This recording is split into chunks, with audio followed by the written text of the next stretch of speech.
Ada apa dengan tangkai tongkat saya? Bukankah sekarang Kisana sudah melihatnya dengan jelas? Saya ingin melihat tangkai tongkat yang Kanjeng genggam itu apa terbuat dari emas. Selamat datang kembali di channel Sarang Demit dengan saya Mbah Rory. Terima kasih buat teman-teman yang udah mampir lagi ke channelnya Mbah. Dan buat yang baru gabung, silahkan subscribe dulu ke channel ini biar teman-teman gak ketinggalan konten-konten seram dari channelnya Mbah ya. Kali ini Mbah mau ngomongin kisah cintanya Nyi Roro Kidul pada Sunan Kalijaga. Kita semua tahu kalau Nyi Roro Kidul adalah sosok roh atau dewi legendaris Indonesia yang sangat populer di kalangan masyarakat, terutama masyarakat Pulau Jawa dan Bali. Tokoh ini dikenal sebagai Ratu Laut Selatan dan secara umum disamakan dengan Kangjeng Ratu Kidul. Tapi ada yang menyebutkan kalau Nyi Roro Kidul dan Kanjeng Ratu Kidul itu berbeda. Dalam mitologi Jawa, Kangjeng Ratu Kidul merupakan ciptaan dari Dewa Kaping Telu yang mengisi alam kehidupan sebagai Dewi Padi. Sedangkan Nyi Roro Kidul mulanya merupakan putri kerajaan Sunda yang diusir ayahnya karena ulah ibu tirinya. Masyarakat cenderung menyamakan Nyi Roro Kidul dengan Kangjeng Ratu Kidul. Meskipun dalam kepercayaan kejawen, Nyi Roro Kidul adalah bawahan setia Kangjeng Ratu Kidul. Kedudukan Nyi Roro Kidul sebagai Ratu Lelembut Tanah Jawa menjadi motif populer dalam cerita rakyat dan mitologi. Nyi Roro Kidul juga dihubungkan dengan kecantikan putri-putri Sunda. Selain itu, Nyai Roro Kidul juga dikenal dengan nama yang mencerminkan berbagai kisah rakyat di Indonesia.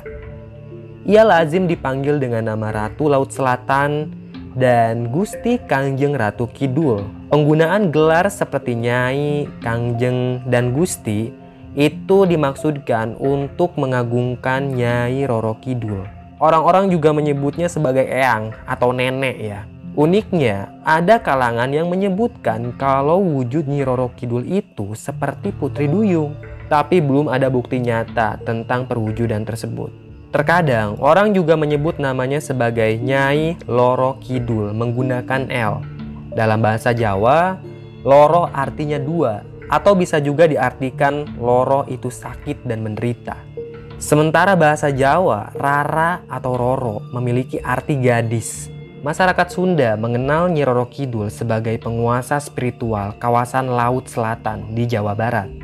Nyi Roro Kidul diwujudkan sebagai perempuan yang amat cantik. Awal mula kemunculan Nyi Roro Kidul sebenarnya berasal dari kerajaan Sunda Pajajaran yang berumur lebih tua daripada legenda kerajaan Mataram Islam. Itu tercatat di abad ke-16. Hal yang mendorong masyarakat untuk percaya akan adanya Nyi Roro Kidul itu sebenarnya tak lepas dari iklim di Samudra Hindia. Asal teman-teman tahu kalau ombak di Samudra Hindia itu benar-benar ganas. Faktor inilah yang membangkitkan rasa hormat serta takut terhadap kekuatan alam, yang kemudian dianggap sebagai alam spiritual para dewata serta lelembut yang menghuni Laut Selatan. Lalu mereka pun menganggap kalau para lelembut itu dipimpin oleh seorang ratu yang dinamakan Nyi Roro Kidul. Konon, nama asli Nyi Roro Kidul adalah Dewi Kandita. Terkisah dalam salah satu cerita rakyat Sunda, Dewi Kandita adalah putri cantik dari kerajaan Sunda Pajajaran di Jawa Barat. Dewi Kandita melarikan diri ke Laut Selatan setelah diguna-guna oleh musuhnya di kerajaan. Dewi Kandita menderita penyakit kulit yang sangat menjijikan.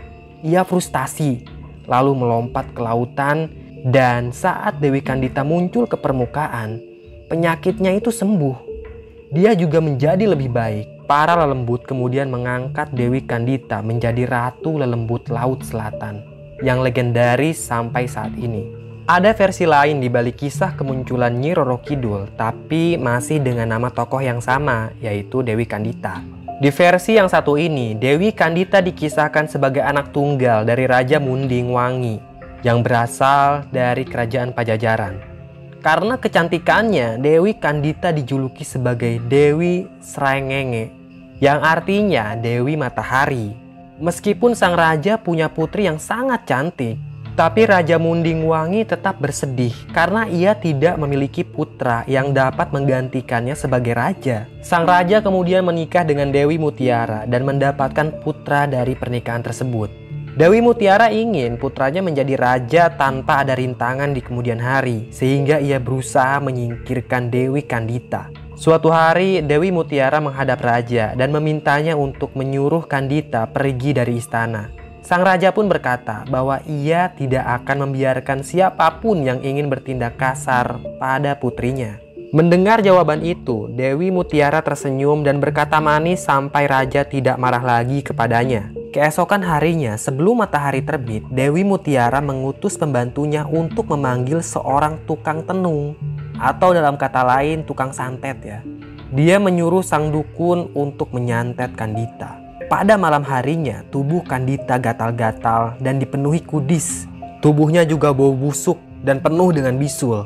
Dewi Kandita menangis dan tak tahu harus berbuat apa. Sang raja pun mengundang banyak tabib untuk menyembuhkan Kandita, tapi penyakitnya tetap tidak bisa disembuhkan. Raja sadar kalau penyakit tersebut tidaklah wajar dan pasti berasal dari guna-guna. Saat itu, Ratu Dewi Mutiara memaksa raja untuk mengusir putrinya karena dianggap akan mendatangkan kesialan bagi seluruh negeri. Karena saat itu raja tidak menginginkan putrinya menjadi bahan gunjingan.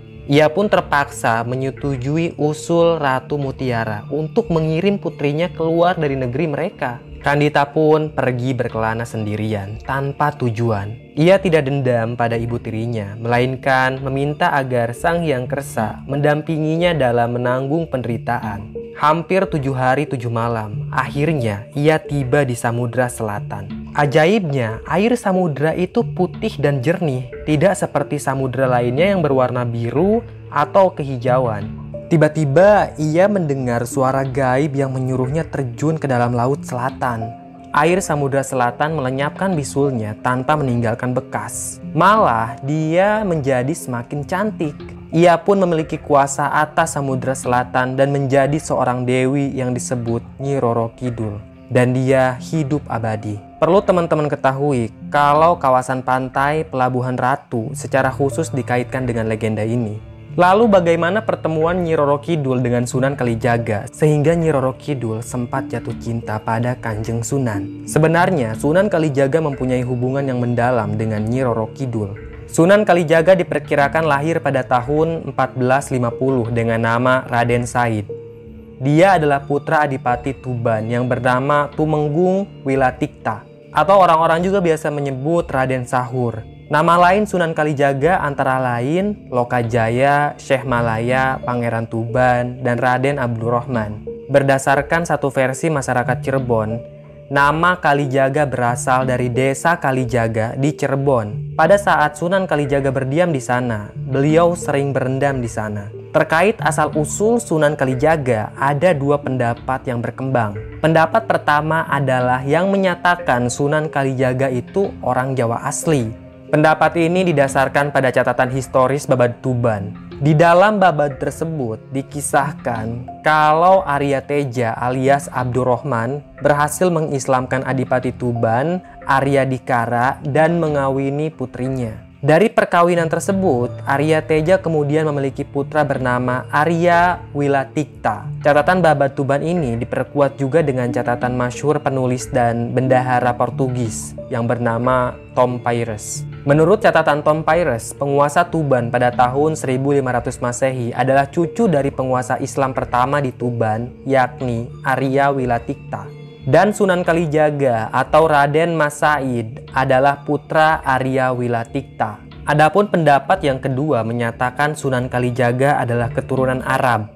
Pendapat kedua ini disebut-sebut berdasarkan keterangan penasehat khusus pemerintah kolonial Belanda, Van den Berg. Van den Berg menyatakan bahwa Sunan Kalijaga adalah keturunan Arab yang silsilahnya sampai ke Rasulullah SAW.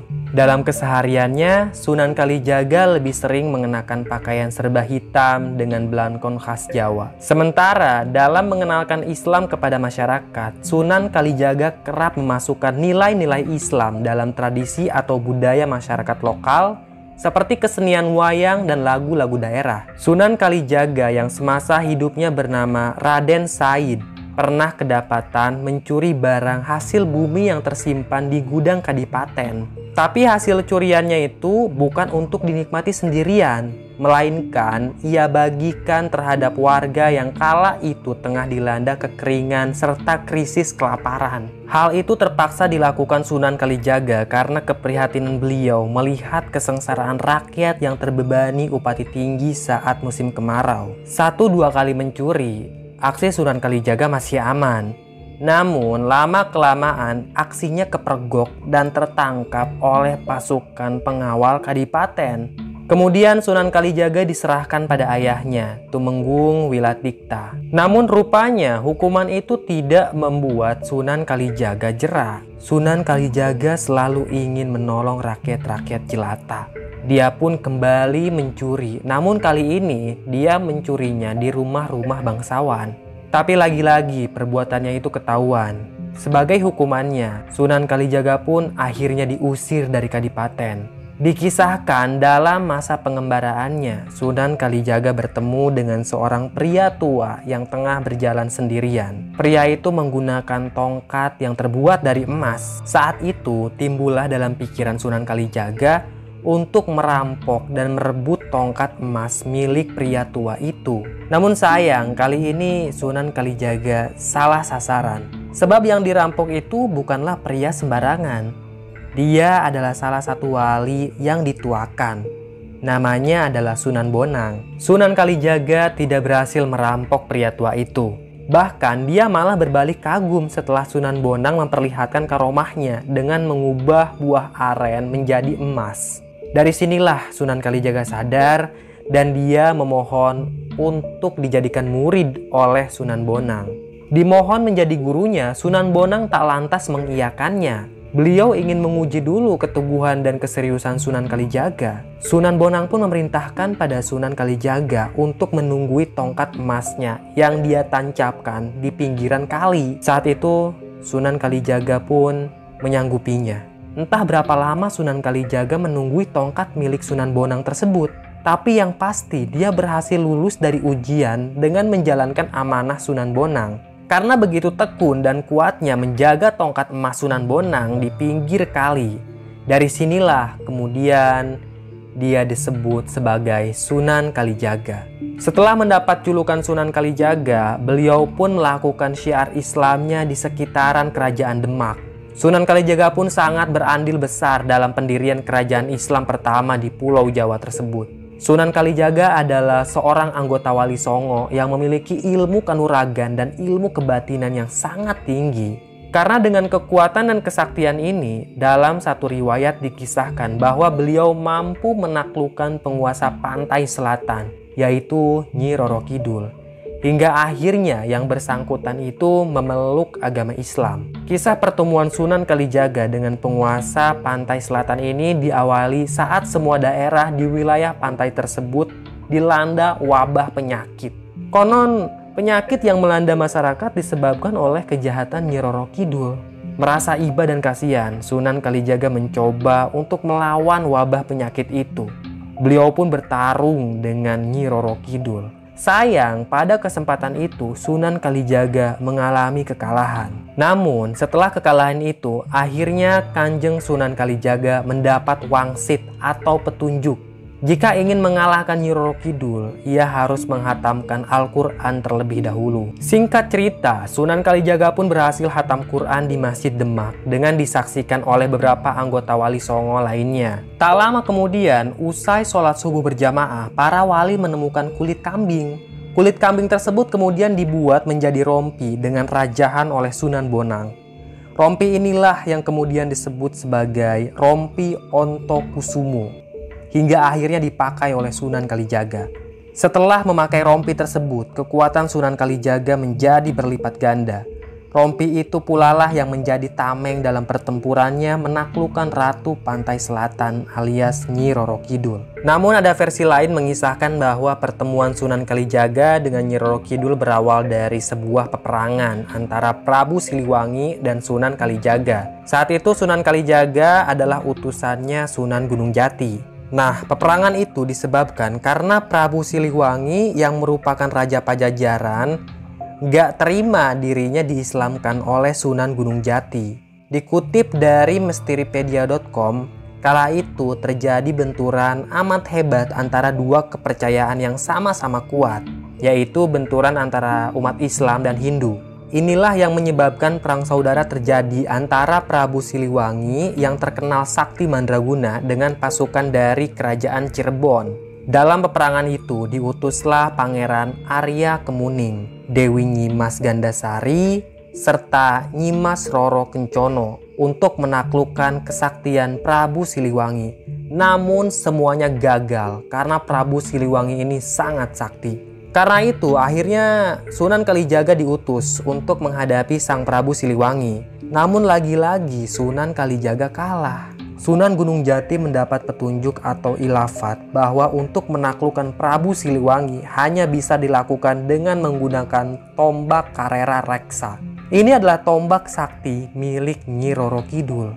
Diutuslah Sunan Kalijaga untuk menemui Nyi Roro Kidul guna mendapatkan tombak sakti itu. Saat bertemu Sunan Kalijaga, perasaan cinta di hati Nyi Roro Kidul mulai bersemi. Rupanya sejak lama Nyi Roro Kidul menyimpan rasa cinta pada Sunan Kalijaga. Begitulah riwayat singkat pertemuan Sunan Kalijaga dan Nyi Roro Kidul. Gak ada sumber lain yang menerangkan kelanjutan cinta Nyai Roro Kidul kepada Sunan Kalijaga. Entah apa yang terjadi selanjutnya. Dan kalau teman-teman punya versi yang berbeda dari kisah ini, tulis di kolom komentar ya. Sekian dari Mbah dan tunggu kisah-kisah selanjutnya ya. Tetap sehat dan salam merinding.